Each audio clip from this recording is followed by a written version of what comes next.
Hello there. So you want to know how you can simply go ahead and use Walmart money services? This is going to be the only video that you'll ever need to watch on the internet. So with that being said, let's get straight into the video. I'm going to get very detailed in this video, so this is going to be the one for you. Buckle up and let's get into it. So there's going to be in-store money services, as you can see. First, let's talk about bill pay. So when we get into bill pay, it's a quick and convenient way to go ahead and pay your bills, right? There's over 15,000 billers, as you can see, and what you can do is simply go ahead and make a biller name and account number, and once you've done that, simply go ahead and choose how much to pay and decide how fast to send your payments, and simply bring cash or your debit cards, and that is about it. So that is the one way you can go ahead and use money services. The second one is going to be check cashing on the store. So this is going to be simply by going ahead and giving them the cash in a flash, right? So all you need to do is go ahead and give them pre-printed checks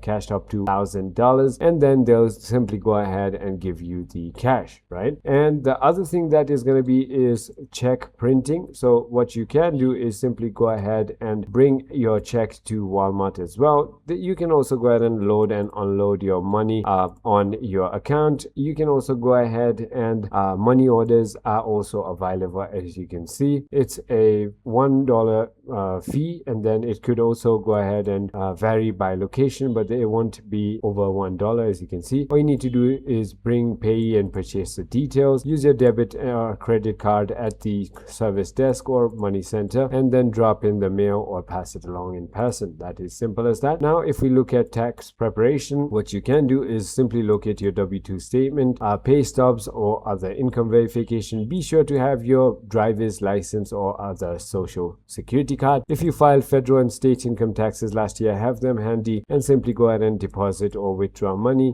and then add it to reloadable debit cards or cash checks. You can also make bill payments, cash transfer or purchase money orders, and you can also purchase gift cards. So it is as simple as that. I hope this video was helpful to you. If it was, hit that like button and I'll see you on the